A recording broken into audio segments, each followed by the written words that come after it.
Roommate's girlfriend tried to fix my culture. So I snapped. I'm a 24-year-old woman, and my husband, who's 29, and I are ethnically Chinese from a Southeast Asian country, but we live overseas now. We're renting a house together with one of my husband's old college buddies. During the lockdown, that friend moved his girlfriend, Lana, into the house, and she's been living with us ever since. Just to be clear, the landlord knew about it and was fine, and she's been splitting bills fairly. She and her boyfriend aren't Asian, which kind of matters here. At first, Lana came off as friendly, but about a month into her stay, she started acting off. The first weird thing she did was tell us we were free to go back to practicing our real religion, which she assumed was Buddhism. Thing is, both my husband and I come from Christian families and we're Christians. She even brought incense, which triggers my migraines, and left this random Buddha statue in our shared space. We tried to be polite and explained that we aren't Buddhists. But she didn't let it go. She kept insisting we didn't have to hide it from her and promised she didn't mind. Then came the language thing. She overheard my husband's family talking in a mix of English and Cantonese and told us we could speak our real language at home. I told her I don't even speak Cantonese. My husband does, but I can't understand it. For some reason, that really disappointed her. She said I was turning my back on my heritage. The kicker? My own dad only speaks English comfortably. Next, she showed up with raw organ meat like liver and intestines and said she wanted us to cook something traditional. We told her we don't eat that stuff, and she looked upset again. She said maybe we just hadn't found the right recipe to bring us back to our roots. My husband told her straight up, he's never eaten anything like that, and I've always been grossed out by it. She ended up throwing it out since no one touched it. Things hit a whole new level during Chinese New Year. She ordered decorations, which would have been fine, until she started plastering hell notes all over the place, you know, the ones meant to be burned for ancestors. I asked her to stop because honestly, it creeped me out. She also got white banners with weird Chinese writing on them, supposedly with our names.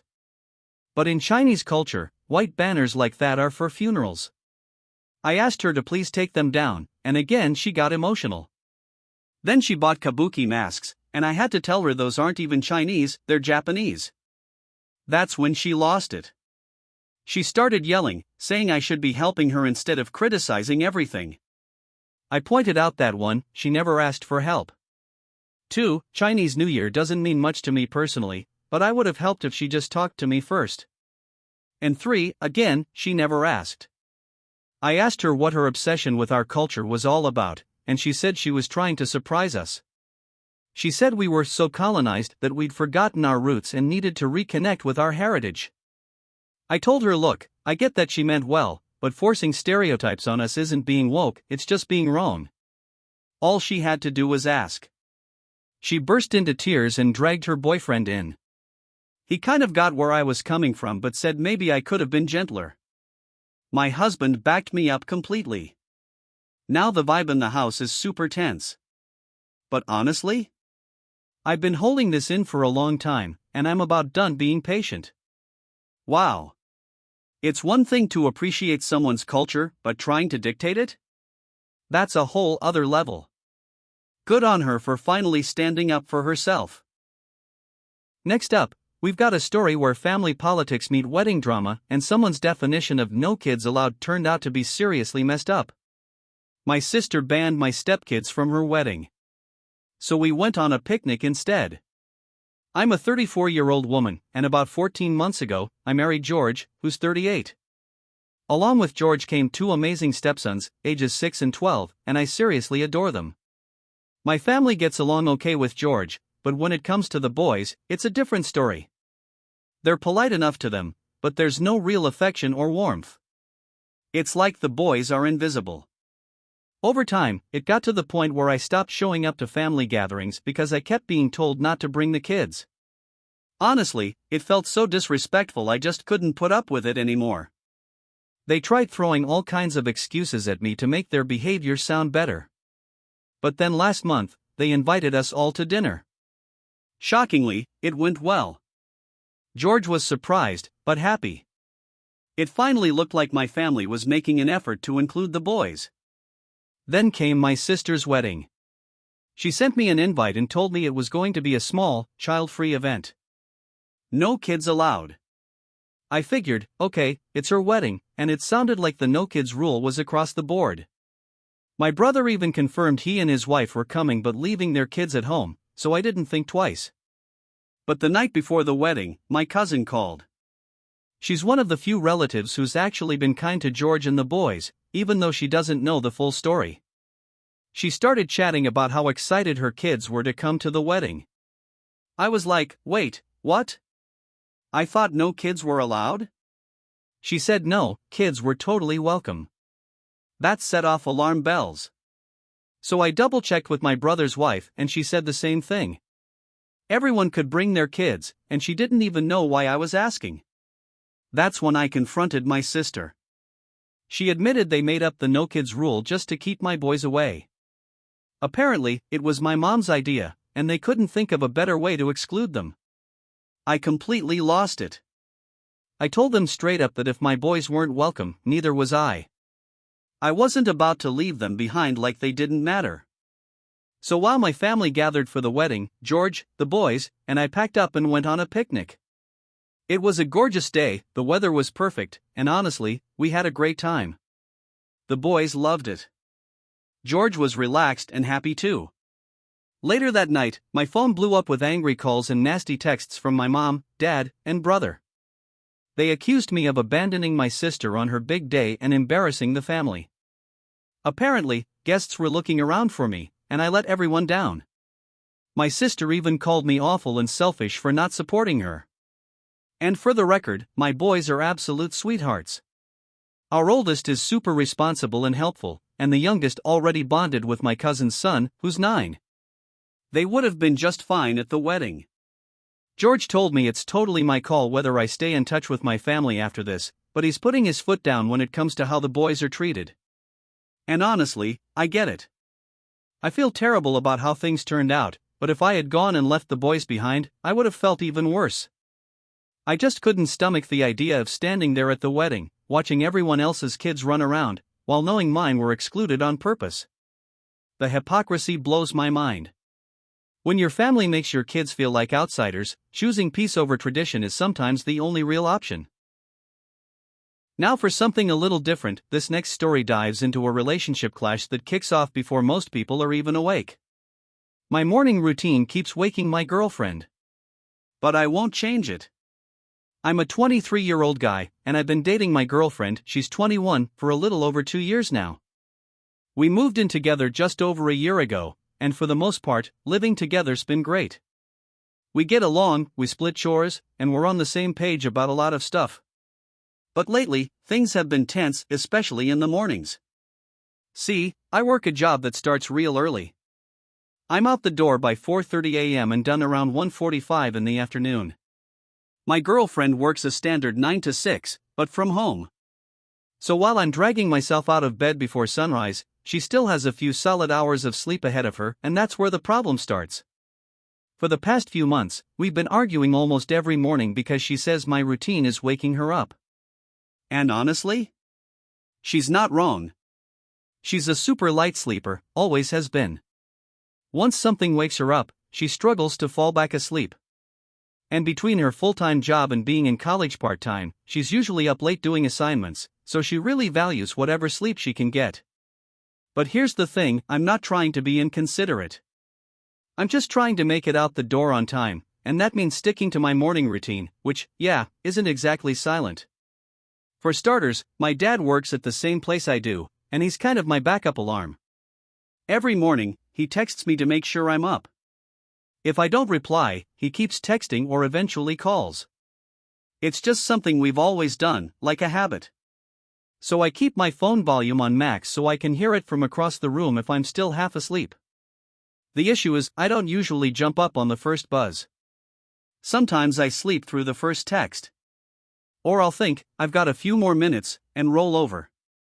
By the time I answer, my girlfriend's already up, groggy, and annoyed. Then there's the matter of my alarms.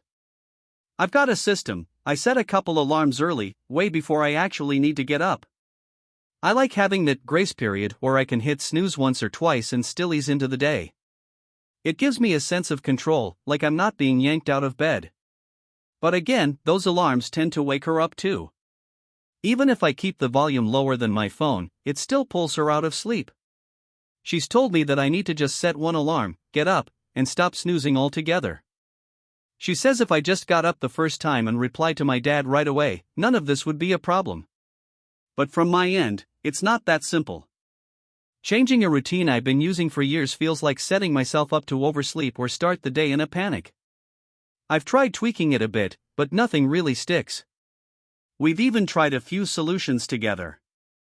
She wore sleep headphones for a while, they didn't help. We bought one of those light-up alarm clocks that's supposed to wake you gradually with light instead of noise. That worked for like a day, but it wasn't reliable for me. She's reached a point now where she straight up thinks I'm being selfish. That I'm the reason she's exhausted every morning. And I get it, she's tired, stressed, juggling work and school, and she's not asking for something huge. She just wants a quiet morning so she can sleep. But at the same time, I'm doing the best I can to keep my own life on track. I'm not trying to be loud or careless, I'm just following a system that works for me. And I've always felt like, in a relationship, we've got to meet each other halfway. But in her eyes, I'm not meeting her at all, I'm just refusing to change. And that's where I'm stuck. I don't know if I'm being stubborn, or if I'm just trying to hold on to something that makes my mornings manageable. She thinks I'm being immature. I think she's being kind of inflexible. So yeah, now she says I'm the bad for not doing this simple solution and just adjusting my morning routine so she can get some sleep. But from where I'm standing, it doesn't feel that simple. What do you think? Am I really the jerk here? Sometimes, the smallest habits spark the biggest arguments, and in this case, sleep was the real casualty. Speaking of people who don't know when to back off, this next story is about a mother-in-law who spent over a decade making one woman's life a nightmare, and now? She's finally fighting back. My boyfriend's mom harassed me for 11 years. Now I'm suing her. Alright, this is gonna sound pretty intense, so just stick with me.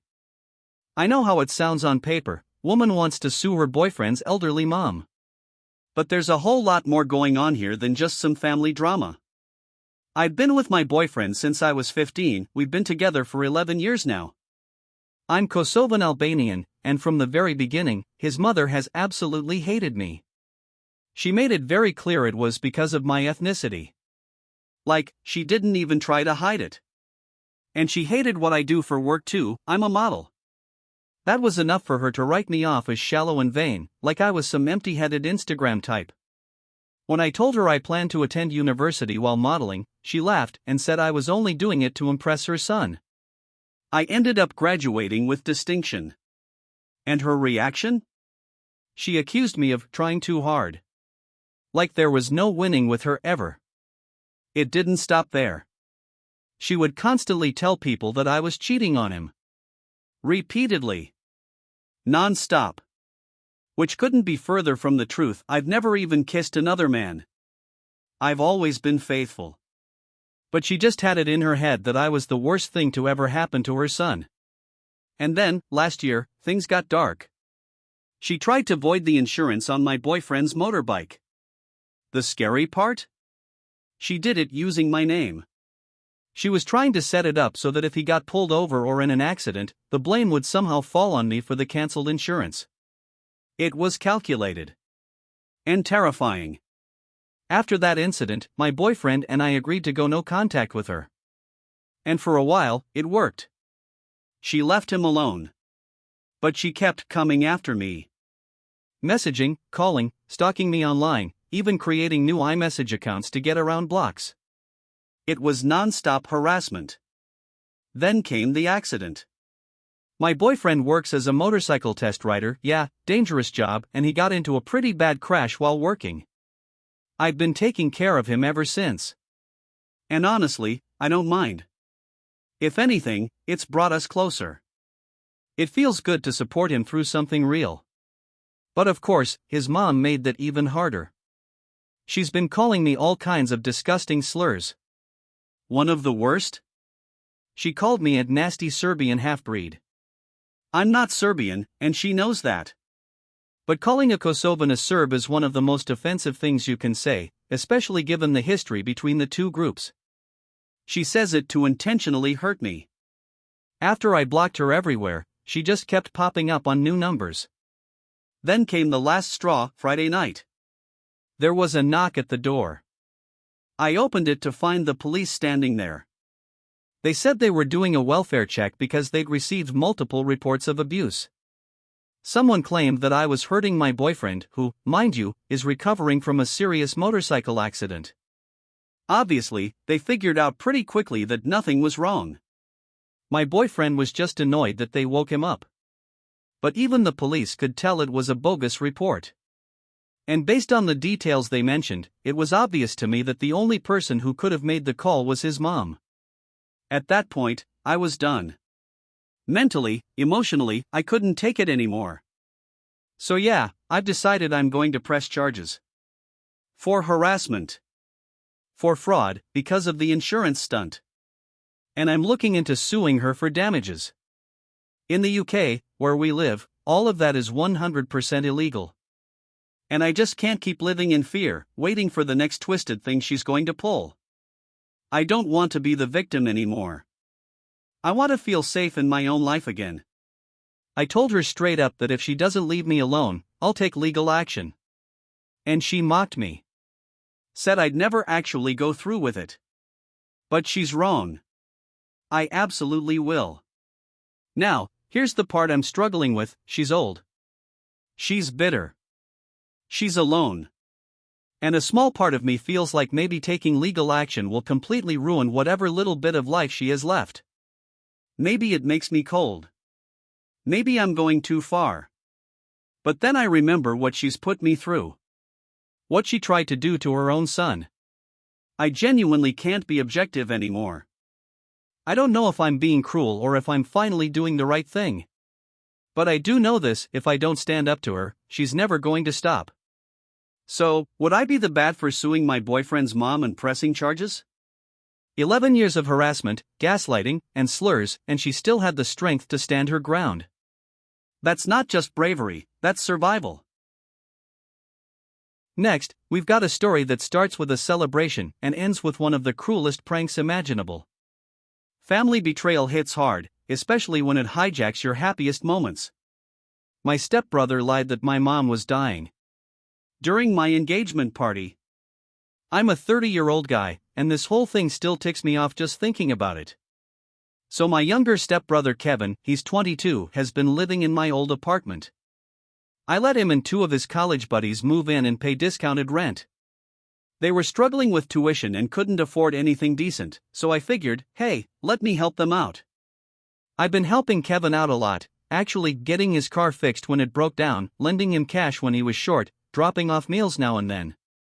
And on top of all that, I'm also juggling hospital visits to take care of my mom, who's been seriously ill. Now, fast forward to a couple of weeks ago. My fiancé and I planned this small engagement dinner, just us and 6 other close family members, at a nice restaurant. It wasn't some huge bash, just an intimate evening with people who mattered. I would have loved to invite more folks, but with everything going on, especially my health, I've got high blood pressure, we had to keep it low-key. Kevin asked me if he could bring his friends along to the dinner. I told him no. I explained it wasn't anything personal, just that we were keeping it small and trying to make it special for those closest to us. He seemed bummed but didn't push it. Or so I thought. So we're at the restaurant, everyone's just settled in and started eating, and out of nowhere my phone rings. It's Kevin. I pick up and immediately something's off. He sounds panicked. He tells me he's at the hospital and that my mom's taken a turn for the worse. Says it looks like she might be having a stroke. My heart dropped. I literally froze mid-bite. My face went pale. Everyone at the table noticed. My fiancé's parents looked at me, confused, asking what was wrong. I told them what Kevin said, and without thinking, I jumped up and headed straight to the hospital. My fiancée wanted to come with me, but I told her to stay back. I didn't know what I was walking into and didn't want to drag her into something traumatic if it was bad. When I got there, I rushed to the nurse's station, trying to keep my voice calm, but I was clearly freaking out. I asked what was going on with my mom, and they looked at me like I was crazy. They said she was fine. No stroke. No emergency. Nothing had changed. I felt like I was gonna pass out. I started calling Kevin over and over until he finally picked up. And the second he answered, I heard laughter in the background, him and his friends just cracking up. That's when it hit me. It was a prank. A freaking prank. Kevin said, "Gotcha. We're even now, since we couldn't come to your engagement party." I was stunned. Completely speechless for a second. Then the anger kicked in. I started yelling at him, asking what the hell he was thinking. He hung up on me. Meanwhile, my fiance's parents are calling me, totally confused, and I don't even know what to tell them. I was humiliated. Heartbroken. Furious. Eventually, I drove back to my place, the apartment Kevin was living in. I walked in and just laid into them. I told them they crossed a massive line. I mean, they knew how stressed I'd been with everything, including my blood pressure. And they still pulled this? On my engagement night? I told them all to pack up and get out. Kevin begged me to reconsider, saying it was just a joke, that they didn't expect me to take it so seriously. That they didn't think I'd freak out like that. But no. I was done. They moved out. Later, my aunt, well, technically she's Kevin's aunt, not mine, but I've always treated her like family, called me. She said what Kevin did was definitely messed up, but that kicking him out was taking it too far.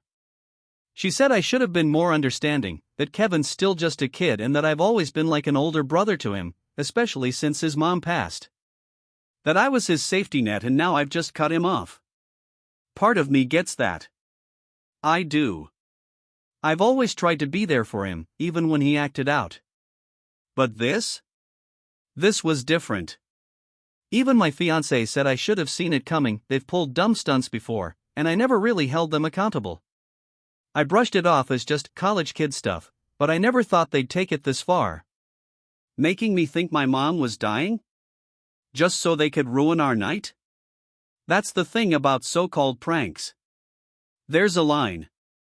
Some people think anything can be brushed off with a "just kidding," but when you mess with someone's emotions, when you make them believe a loved one's life is at risk, that's not funny. That's cruelty dressed up as comedy. So yeah, maybe I was harsh. Maybe kicking him out wasn't the most compassionate move. But I feel like, at some point, people need to learn actions have consequences. So what do you think?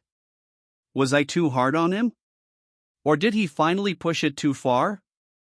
Faking a medical emergency to crash someone's engagement dinner? Yeah, that's not a joke, that's emotional sabotage. And finally, a story that stirs up some big questions about age, love, and what it means to start over, just as one man's new beginning crashes headfirst into his daughter's judgment. My daughter called me unethical for having a baby at 65. So I ended her birthday dinner. I'm 65 years old. Been around a while. And I know life doesn't always follow the script you expected. That's been especially true for me the past few years. 3 years ago, I married my wife. She's 33. Yeah, I know, there's an age gap. People raise eyebrows at it sometimes, but we're both adults. We love each other. And for a long time, that was enough for me. But about a year into our marriage, something shifted for her. Around summertime in 2023, she started talking about motherhood. Not in a passing, what-if kind of way, this was deeper. She told me that for most of her life, she was certain she didn't want kids. Said she pictured herself child-free, chasing goals, enjoying freedom. But now, she told me, it felt like something was missing. Like everyone around her had moved on to some new chapter, something she was watching from the outside. She said she felt hollow, like she didn't want to be the only one of her friends to go through life and leave nothing behind.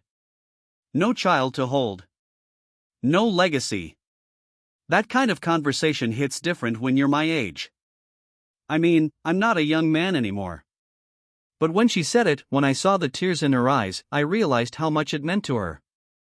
And maybe I wanted that too. One last chance to build something new. 2 months ago, we got the news, she was pregnant. She cried. I held her. And in that moment, it all felt right. So, fast forward to last week. My daughter, she's 29, and I have birthdays just a week apart. We thought it'd be a nice idea to have a joint dinner at our place. A small celebration. My wife and I saw it as the perfect opportunity to share the news with her. She came over with her fiancé. They sat down, smiles all around, the usual birthday banter. And then I told them. I said, "You're going to have a little brother or sister." There was this pause. An awkward silence. My daughter just crossed her arms and looked at us. Then she said, honestly, wow. I don't even know how to react right now. I'm just shocked. Her fiancé jumped in with a polite congratulations, but it felt forced. My wife, trying to stay calm, gently asked why it was so hard to just be happy for us. And that's when my daughter let it all out. She looked right at me and said, "Dad, you're not 31 anymore. You barely kept up with me and my brother when we were little. Are you really going to be running around after a toddler now? What about school plays? Graduations? Are you going to be in a wheelchair by then?" Her fiancé tried to calm her down, but she was on a roll now. Her voice started to rise. She said, "I feel bad for that kid already. I'm going to have to watch them grow up with a dad old enough to be their grandpa. I'll get attached, and then what? One day they realize all their friends' dads are young and active, and they're the only one with someone pushing 80? She started crying. Right there at the dinner table. And then she said it, that we were unethical. That bringing a child into the world at our age was wrong. That we were being selfish.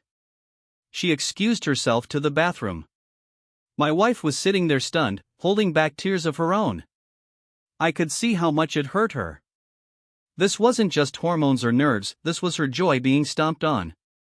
When my daughter came back and tried to steer the conversation back to something lighter, I just couldn't. Not after what she said. I told her it was probably best if we ended dinner early. That it just didn't feel right to go on celebrating when there was that much tension in the air. She got upset. Said I was kicking her out for speaking her truth. Said she came to celebrate our birthdays, not get shut out.